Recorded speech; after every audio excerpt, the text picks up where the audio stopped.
Good morning, class 8. Today we are going to start our new chapter, agriculture, from geography section. In this chapter, we will read about the term agriculture. In the very first paragraph, agriculture word को ही define किया गया है, जो एक Latin word है ager. Ager means field और culture means culture or cultivate. Agriculture thus refers mainly to the tillings of field for growing crops. Agriculture includes the rearing of livestock such as cattle, sheep, goat, pig, horse, camel, chicken, ducks and even fish, silkworm and honeybees. यानी कोई भी जानवरों को पालना अपने फ़ायदे के लिए, क्योंकि उनके एक्सट्रैक्ट से उनके दिए हुए जो चीज़ें होती हैं उसको हम लोग अपनी लाइफ में यूज़ करते हैं. Some type of agriculture have a special name. For example, fish breeding is called pisciculture. So different type of agriculture have a special name. Fish breeding को पेसिकल्चर कहते हैं. सेरिकल्चर सिल्कवॉर्म को पालने को कहा जाता है.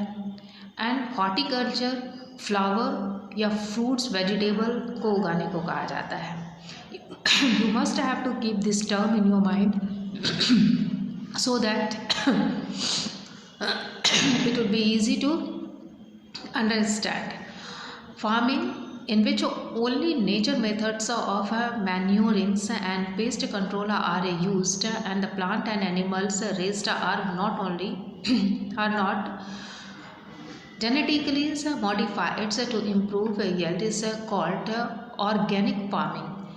यानी जो एनिमल एक्सट्रैक्ट्स डंच वगैरह को यूज़ करके फर्टिलाइज़र्स बनाया जाता है और उस फर्टिलाइज़र को यूज़ करके जो फार्मिंग करते हैं उसे ऑर्गेनिक फार्मिंग कहा जाता है.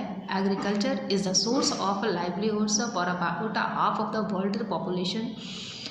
इस एग्रीकल्चर से ही हम लोग अपनी ज़िंदगी के लाइफ को चलाते हैं. बिना एग्रीकल्चर के हम लोग इमेजिन भी नहीं कर सकते हैं, या उसके सपोर्ट के हम लोग अपनी लाइफ को इमेजिन नहीं कर सकते हैं. This chapter deals with mainly with the crop cultivations, और चीफ एग्रीकल्चर एक्टिविटी भी है हमारा crop cultivation. Factor influencing crop cultivations, किस किस वजह से ये क्रॉप कल्टीवेशन इफ़ेक्टेड होता है. क्या क्या चीज़ें हैं जो कल्टीवेशन को इफ़ेक्ट करती है. सबसे पहला climate, landform, soil, social economic factors, mechanism, capital और government policies. All this things affect the crop cultivations. Physical factors में आपका क्लाइमेट आ जाता है, लैंड फॉर्मेशन आ जाता है, सोशल इकोनॉमिक फैक्टर्स होता है. ये आप लोग थोड़ा सा पढ़ लीजिएगा. क्लाइमेट किस तरह से, मतलब जिस डिफरेंट क्रॉप्स के लिए डिफरेंट टाइप के क्लाइमेट की ज़रूरत पड़ती है और उस क्लाइमेट में ही वो क्रॉप्स जो है वो अच्छे से फलता फूलता है. टाइप ऑफ एग्रीकल्चर, एग्रीकल्चर में भी क्लासिफाइड इन वेरियस वेज. बहुत तरह से उसको डिफ़ाइन किया जाता है. कुछ एक्सटेंसिव एग्रीकल्चर होते हैं, फिर इंटेंसिव एंड सबसिस्टेंसी एग्रीकल्चर. ये सारे को आप लोगों को एक बार इसको रीड करना है. इसमें कुछ ख़ास नहीं है, but you must have to go through these lines. इससे आपको समझ में आ जाएगा, because we can not make a long video.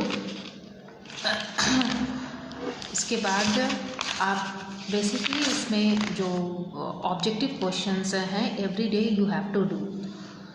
That's all for today. Thank you.